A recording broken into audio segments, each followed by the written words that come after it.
Morning guys, in front of me is OPPO Reno13 FS and let me show you how to change keyboard language. So at first, open new message. And now here you've got your current keyboard language. To change it, mark settings icon, pick languages and mark add keyboard. Choose the one that you want to apply. Okay, so let me pick, for example, Chinese, so you can see the difference clearly. Pick the layout that you want to use.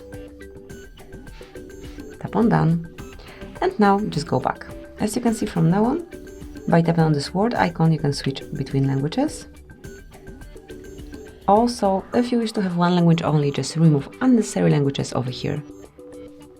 And then this word icon disappears and you've got access to one language only. Thank you for watching. Please subscribe our channel and leave the thumbs up.